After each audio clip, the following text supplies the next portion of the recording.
Assalamualaikum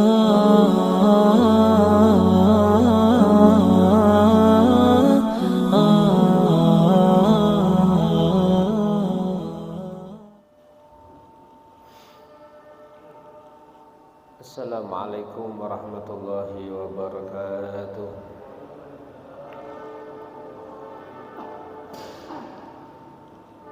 Bismillahirrahmanirrahim. Alhamdulillah wassalatu wassalamu ala Rasulillah Muhammad bin Abdullah wa alihi wa sahbihi wa mawalah, amma ba'd.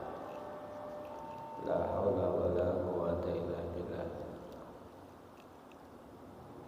Subhanaka la ilma lana illa ma 'allamtana innaka antal alimul hakim. Rabbi ishrah li sadri wa yassir li amri wa hlul 'uqdatam min lisani yafqahu qawli washrah li sadri bi jahi nabi wa ashabi wa ali. Bismillahirrahmanirrahim. Kita lanjutkan hadis yang nomor 7. An Abi Ruqayyah Tamim bin Aus Ad-Dari radhiyallahu anhu, anna Nabiyya, sesungguhnya Nabi Muhammad sallallahu alaihi wasallam qaal, bersabda, ad-dinu an-nasihah, agama itu menjadi nasihat. Qulna, kami pun bertanya, liman ya Rasulullah, agama itu nasihat untuk siapa ya Rasulullah? Qala lillahi wa li kitabihi, nasihat untuk Allah, maknanya iman kepada Allah, mematuhi seluruh perintah Allah. Wa li kitabihi, dan kepada kitabnya Allah, yakni berusaha mengamalkan sepenuhnya terhadap isi dari kitabnya Allah, yakni Al-Quran. Wali rasulihi, dan iman nasihat untuk utusan Allah. Nah, sekarang kita bahas nasihat untuk wali rasulih. Siapa yang dimaksud? Yakni Nabi kita Muhammad sallallahu alaihi wasallam. Apa maksudnya agama nasihat untuk Rasulullah? Maksudnya iman dengan Rasul, membenarkan semua yang datang dari beliau, untuk terus continue mentaati Rasul di dalam mematuhi perintah, menjauhi larangan, berusaha untuk menghidupkan sunnah-sunnah, dan berusaha untuk berakhlak dengan akhlaknya Nabi, beradab dengan adabnya Nabi, mencintai Nabi, tentu mencintai keluarga Nabi dan juga para sahabat Nabi. Kenapa kita harus mencintai mereka? Karena kita tahu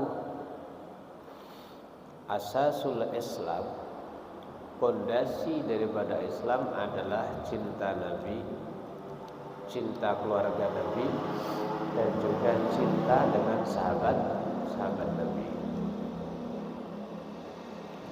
Kenapa demikian? Karena kita benar-benar berhutang budi besar dengan mereka, para sahabat Nabi. Dengan sabar dan ikhlas mereka memperjuangkan Islam, mendakwahkan Islam, sampai Islam bukan sekedar di Arab saja, sampai kepada ajamnya, hingga kepada kita semuanya. Berarti layak dan pantas ketika kita selalu mendoakan kepada mereka di saat menyebut nama mereka, radhiyallahu anhum. Kita mendoakan mereka, para sahabat, tidak berlebihan, karena Allah juga meridha kepada mereka. Allah mengatakan, atahu biqaumin yuhibbunallah, yang mana Allah akan datangkan kepada kaum yang mereka cinta dengan Allah, Allah cinta kepada mereka. Ya, Allah ridha kepada mereka, mereka ridha kepada Allah Subhanahu wa taala. Kalau kita lihat sejenak sejarah daripada perjuangan mereka, para sahabat luar biasa. Semuanya dituangkan untuk membela Nabi Muhammad SAW. Nabi meninggal, mereka terus berdakwah. Diganti Sayyidina Abu Bakar meninggal, terus mereka berdakwah. Dan mereka benar-benar membuktikan akhlak. Mereka benar-benar membuktikan dalam berdakwah bukan untuk mencari materi, untuk mendapatkan kekuasaan. Sampai ketika mereka berdakwah ke kota Syam, Romawi, para sahabat sudah mampu menguasai banyak daripada Romawi, hampir semua.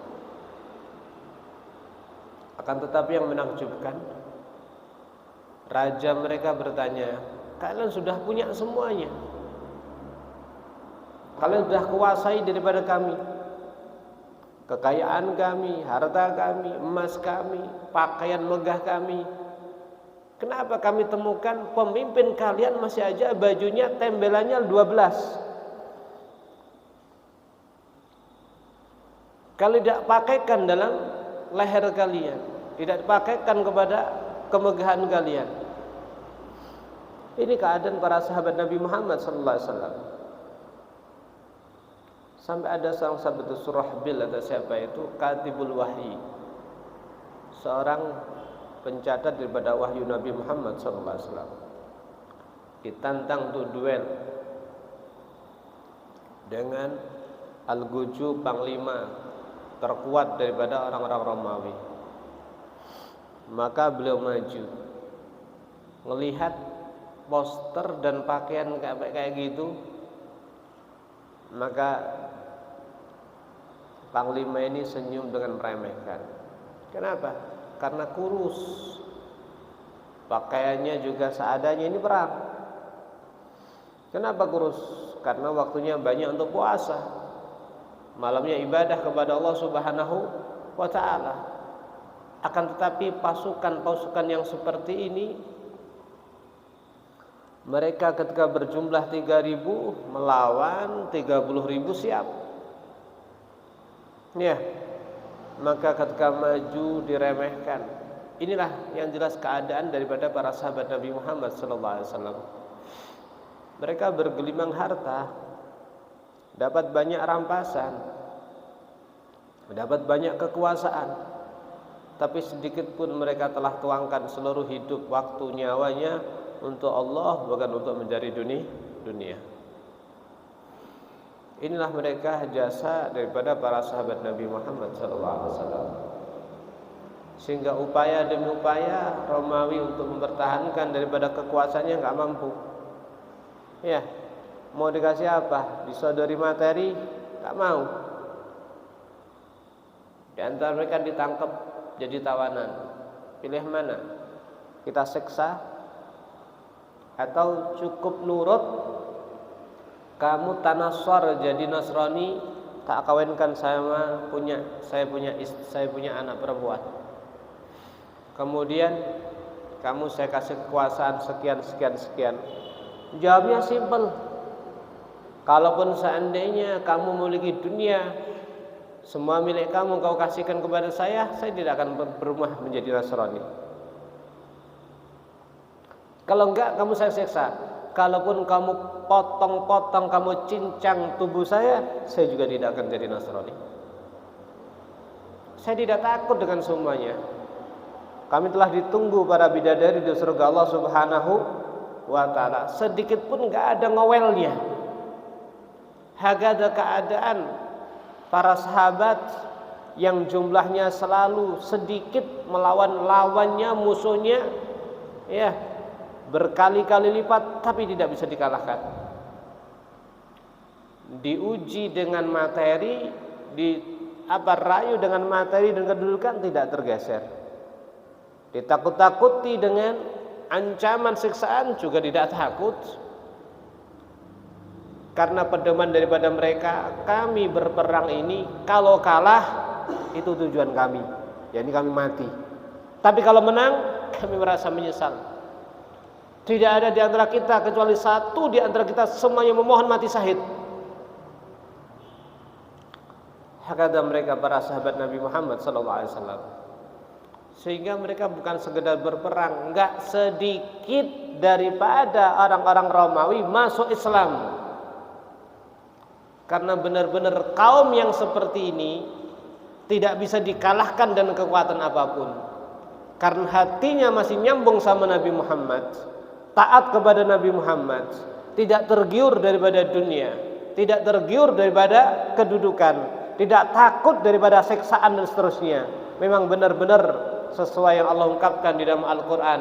Mereka telah tuangkan semuanya, nyawanya hanya untuk mendapatkan ridho atau surga Allah Subhanahu wa ta'ala.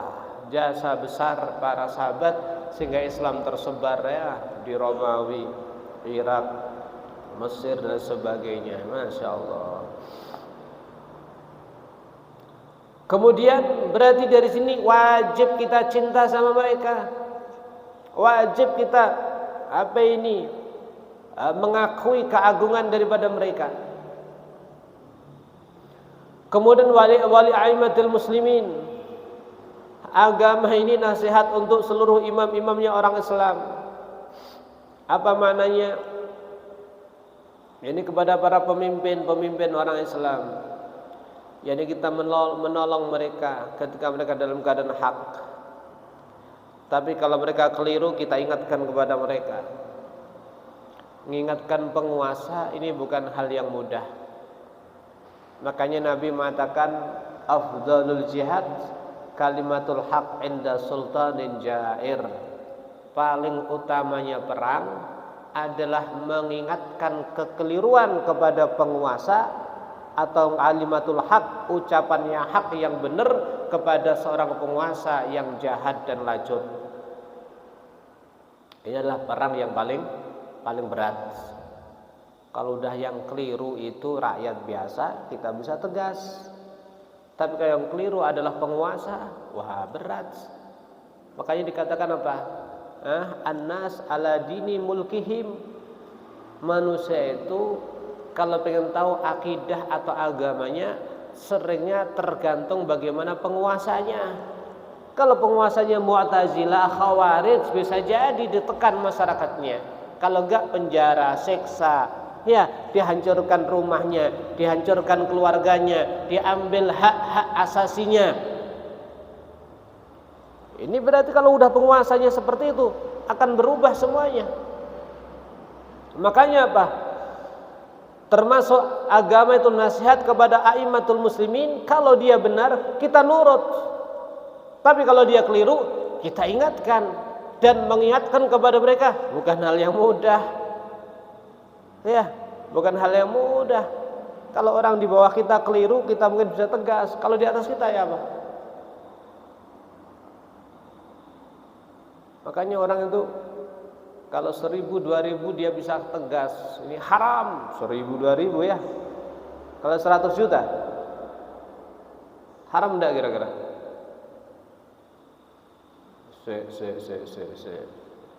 Tak kena dalil se. Agak ada manusia. Jadi ketika penguasa itu adalah benar, wajib kita taat. Nabi Muhammad SAW beliau mengatakan, man ata'a amiri faqad ata'ani. Siapa orangnya mentaati amiri, pemimpinku, maka sama dia dengan mentaati aku Nabi Muhammad SAW. Ya, satu ketika ada seorang penguasa itu ngetes. Jadi Nabi kirim salah satu pasukan. Ini jadi sunnah Nabi ya. Kalau Anda bepergian ada 3 orang lebih, maka jadikan salah satunya jadi amir. biar enggak eret-eretan masalah menentukan jalan. Taruh yang Surabaya lewat nanti Pare, Jombang apa-apa ya, misalkan seperti itu. Satukan siapa amirnya? Fulan bin Fulan, wis manut pemimpinnya. Aja sirku Jombang, sirku Pare, sirku iki. Satu. Ini termasuk sunnah. Kemudian Nabi mengirim pasukan, pasti diangkat sama Nabi seorang amir. Dan semuanya harus dengan komando daripada amir, pemimpin. Ayuhal amir, wahai pemimpin. Maka suatu ketika si amir ini memerintahkan anak buahnya, ini tadi amir yang diangkat oleh Nabi, untuk mengumpulkan kayu bakar yang banyak, dinyalakan. Setelah nyala jadi api besar, si Amr mengatakan, wahai para prajurit, kalian dengar sendiri, Nabi memerintahkan kepada kalian untuk mentaati aku. Sekarang kalian saya perintahkan, ayo bareng-bareng masuk kepada api tersebut. Ya kira-kira. Maka ternyata para sahabat mengatakan, ma'amana billah wa tabanna rasulillah nanjum minan nar. Kami tidak iman dengan Allah dan mengikuti semua perintah Nabi kecuali kami pengen selamat daripada api neraka. Kok hari ini kamu perintahkan masuk neraka? Api masuk apa? Kobaran api. Maka artinya enggak mau. Ketika hal itu datang atau kabar itu sampai kepada Nabi Muhammad SAW, Nabi membenarkan daripada para sahabat yang tidak mau mentaati amir yang keliru. Sehingga Nabi mengatakan apa? La ta'ata li makhluk fi maksiatil khaliq. Tidak ada taat kepada makhluk kalau taat itu berujung maksiat kepada Allah Subhanahu wa taala. Makanya ada salah satu sahabat, dia diancam sama ibunya. Kalau kamu tetap nurut Muhammad, maka saya bersumpah saya tidak akan makan dan minum sampai mati. Maka dia bingung. Ya Rabb, gimana ini? Kalau saya taat Nabi, ibu saya mati. Kalau saya taat ibu saya keluar daripada Islam. Maka datang kepada Nabi. Sama Nabi dikasih tahu, la ta'ata li makhluk fi maksiatil khaliq. Enggak boleh taat makhluk tapi efeknya kamu berdurhaka kepada Allah sang pencipta. Maka dia pulang katakan kepada ibunya, Bu, kalau ibu punya nyawa sebanyak daripada rambut pada ibu, kemudian ibu nggak makan minum mati hidup lagi, nggak makan minum lagi mati lagi hidup lagi, saya tetap tidak akan keluar daripada ajaran Nabi Muhammad SAW. Akhirnya ibunya nyerah, ya wes. Ya, akhwan yang dirahmati Allah Subhanahu Wa Taala. Lantas kalau kita tadi kita maksud taat kepada pemimpin, nah sekarang mungkin pemimpin kita bagaimana ini? Lebih kepada Islam atau bagaimana? Ya kalau seandainya bukan pemimpin berarti para ulama kita. Tapi tidak semua ulama adalah ulama yang benar-benar sesuai yang dikehendaki Nabi Muhammad SAW. Maka bisa wajib kita taat kepada mereka. Sebagai bentuk kita taat kepada Nabi Muhammad SAW. Baik. Kenapa demikian? Sayyidina Sahal bin Abdullah mengatakan la yazal an-nas bi khair. Manusia satu kaum, satu bangsa akan dianggap selalu baik ma'adzamu as-sultan wal ulama, jika selalu mengagungkan pemerintah sama ulama. Artinya kalau seandainya pemerintah sama ulama itu satu. Pemerintah tidak memutuskan sesuatu kecuali atas izin atau tanya seputar hukum Islam. Ya, bukan dibalik. Bukan pemerintah harus meminta ulama harus mengesahkan, jangan. Jadi mungkin artinya harus tunduk kepada ulama. Maka ketika dua orang ini baik, maka pasti terjadi kesejahteraan daripada rakyat.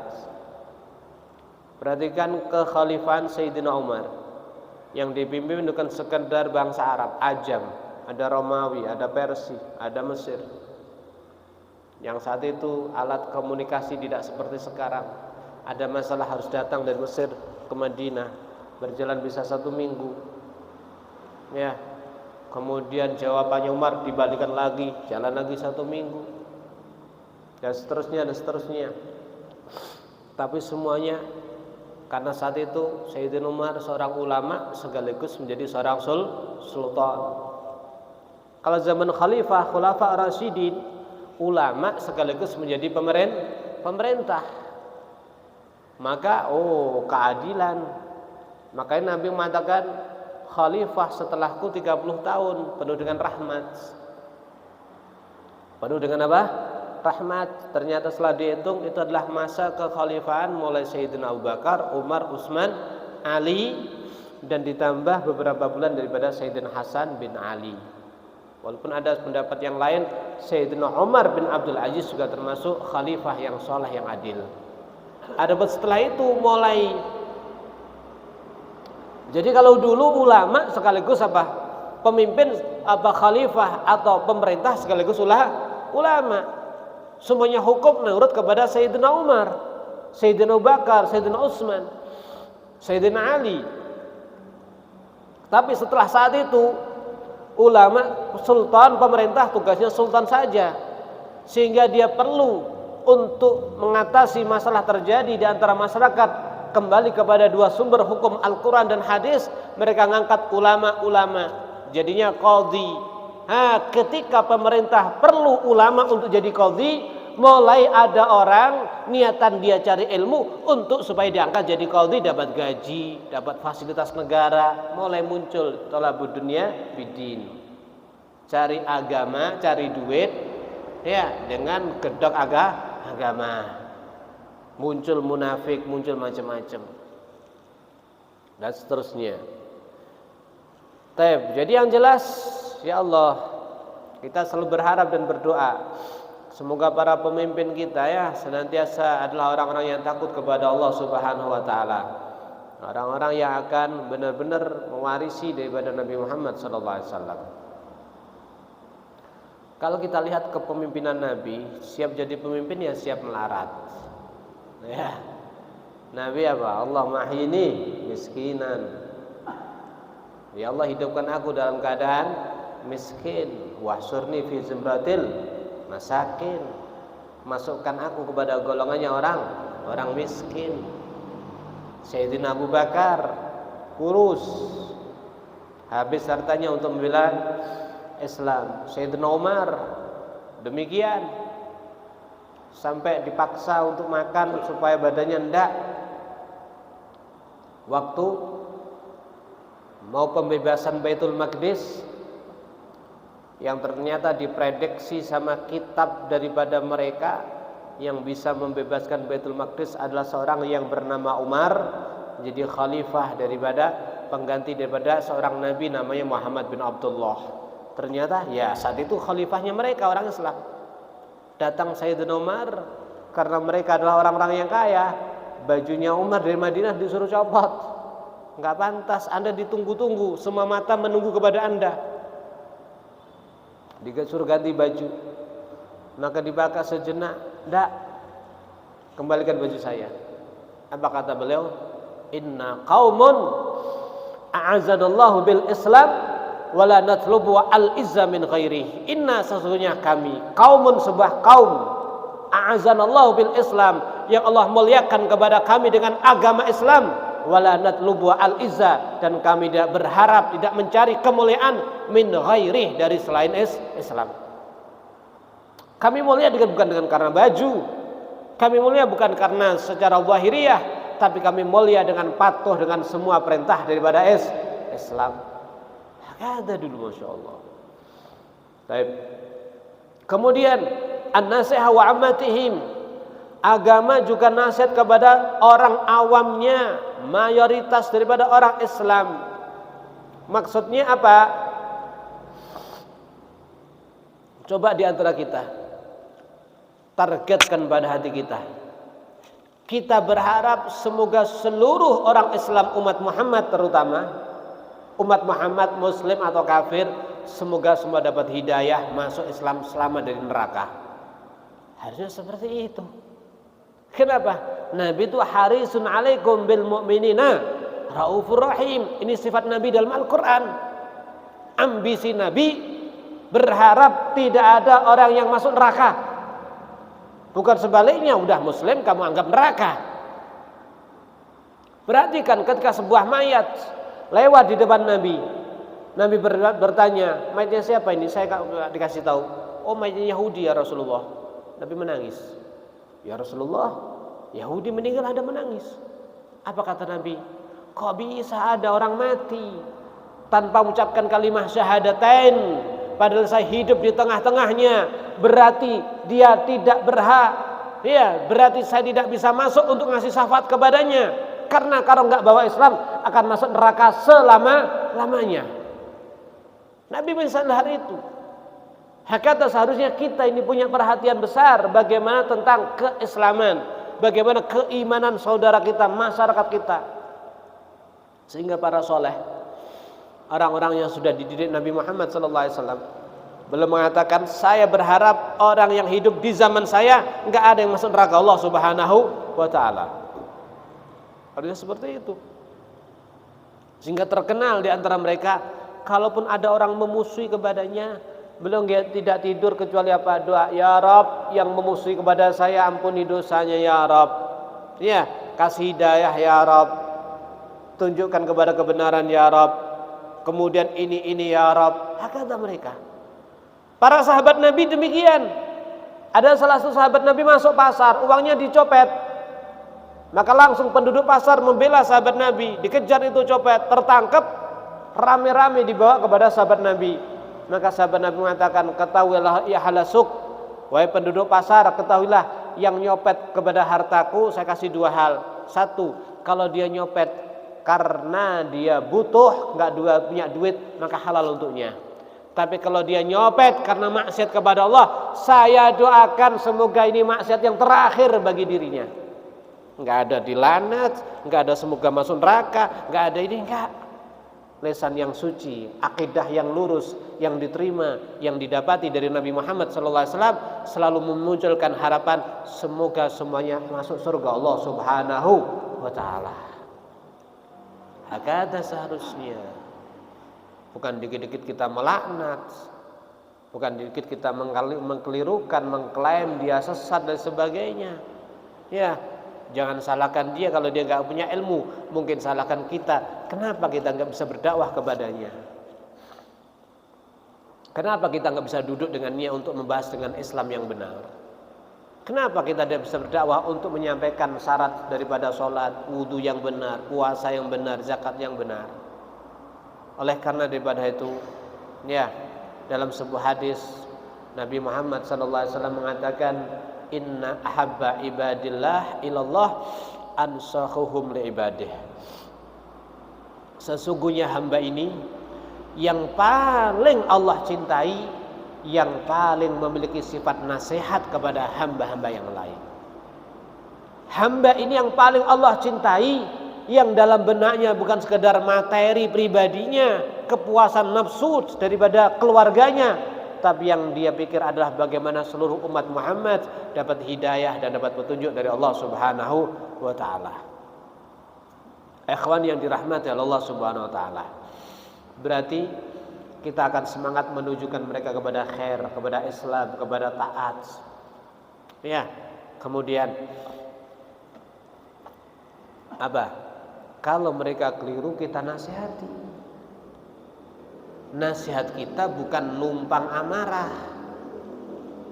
Kadang-kadang yang keliru mungkin dia pernah nyakitin kita, kita nasihati sama numpang amarah. Mumpung orang itu dia keliru, saya langsung maki-maki, jangan. Apa kata Imam Syafi'i? Man wa'adha akhau sirran faqad nasakhah. Siapa orangnya menasihati saudaranya dalam keadaan sir, dia keliru dinasihati dalam keadaan sendiri, faqad nasahah, maka sama dengan dia menasihati yang baik, wazanah dan menghiasinya. Tapi kalau dia keliru, kita nasihati rame-rame di hadapan banyak orang, misalkan, maka faqad fadhaha wa syanah, sungguh dia telah menjatuhkan martabatnya. Ini ada taratubnya ya. Nasihat itu ada taratubnya. Tidak langsung mungkin kita memaki-maki. Pertama pelan. Atau lebih bagus pelan dalam keadaan sirah, cuman berdua. Nggak bisa mungkin baru dengan bahasa yang agak tegas. Nggak bisa, ya lain lagi. Ya, harus lebih tegas lagi. Ada urut-urutannya. Baik. Bagaimana kalau Anda menghadapi yang keliru itu orang yang sebaya dengan Anda, ini sejajar. Kita nasihat itu seperti diskusi. Coba ya kita diskusi sama kamu. Kita sama-sama ngaji, kamu sama-sama baca kitab. Kok saya punya kepahaman seperti ini dengan dasar ini? Siapa yang benar kira-kira? Seperti diskusi, nggak tersinggung. Kalau yang salah di bawah kita bisa dengan merahmati, dengan bahasa menjelaskan dengan detail. Kalau kelirunya itu adalah orang di atas kita, bagaimana? Mungkin ustadz kita misalkan, ya mungkin seakan-akan kita seperti bertanya, Ustadz saya mau tanya, misal seperti itu. Maka tidak terasa Sayyidina Hasan wal Husain yang hidup di dalam keluarga Nabi Muhammad SAW. Kalau Anda mau tanya, khairul buyut, sebaik-baik rumah adalah rumah Nabi Muhammad. Sebuah rumah yang mana kepala keluarganya Nabi Muhammad, yang kepala keluarganya dididik langsung oleh Allah Subhanahu wa taala. Istrinya Sayyidatuna Khadijah dapat salam daripada Allah. Berarti yang dididik adalah putra-putrinya. Sayyidina Fatimah adalah dididik oleh orang yang langsung dididik oleh Allah Subhanahu wa taala. Fatimah mendidik Al-Husain wal Hasan. Sangat dekat sekali dengan didikan Allah Subhanahu wa taala. Lihat bagaimana Sayyidina Hasan Husain yang masih muda sudah tertancap dalam hatinya apa? An-nasihah lil muslimin. Selalu berharap orang lain, orang Islam dalam keadaan benar, dinasihati, ditunjukkan. Tapi suatu ketika mereka berdua dapati ada orang tua wudunya keliru. Maka dia katakan, adik, ini apa kakak? Ayo kita cari pahala. Gimana kak? Itu ada orang keliru wudu. Gimana caranya? Gini, kita seakan-akan pura-pura bertengkar. Masalah wudu. Ya, kemudian kita angkat itu orang itu untuk sebagai hakimnya. Jadi hakim, jadi penengahnya. Langsung kita datang. Pak, maaf sebentar. Ya ada apa? Ini Pak, adik saya wudunya keliru. Oh enggak Pak, kakak saya yang keliru. Saya jaga pula ini dan sebagainya. Akhirnya, Pak maaf ya, minta waktu sebentar aja. Iya ada Pak, saya tak wudu. Ya, adik saya juga wudu. Coba nanti Anda hukumi siapa yang keliru di antara kami. Supaya apa? Tidak berlarut-larut dia kekeliruan. Maka wudu kakaknya Sayyidina Hasan dengan wudu yang sempurna tentunya. Adanya demikian. Maka ternyata orang tua itu mengatakan, wahai anak muda, yang keliru bukan kalian tapi saya yang keliru. Masya Allah, ini sudah bisa hikmah, masih muda, masih kecil. Kenapa? Yang didik Nabi Muhammad SAW. Berarti dari sini, walaupun baik, tapi sampaikan dengan cara yang baik. Dulu ada orang khutbah memanggil hadirin dengan bahasa sapi. Wahai sapi misalkan, kamu disuruh sholat gak berangkat-berangkat kayak sapi kamu itu. Kira-kira yang hadir terima enggak kira-kira? Kalau saya sapi, kamu ayahnya sapi berarti ya. Bahasanya yang baik. Ada suatu ketika Sayyidina Ma'mun, seorang khalifah, ada orang datang padanya, ya khalifah, ya imam, wahai presiden, saya mau kasih nasihat sama kamu. Cuma dengan nasihat yang keras, dengan nasihat yang sangat kaku. Saya minta kamu bersabar. Nah, maka si Ma'mun mengatakan, sebentar, jangan langsung nasihat dulu. Ada orang, dia lebih baik daripada Anda, menasihati lebih buruk daripada saya. Tapi ternyata apa Allah perintahkan? faqula lahu qaulan layyina. Yang dimaksud yang lebih baik daripada Anda siapa? Nabi Musa sama Nabi Harun. Disuruh nasihati orang yang lebih buruk daripada saya, siapa? Fir'aun. Allah katakan kepada mereka berdua, kepada Musa dan Harun, faqula, katakan kalian berdua, ya, nasihatilah kalian berdua, hai Musa dan Harun, lahu kepada Fir'aun, qaulan layyina, dengan nasihat yang lembut.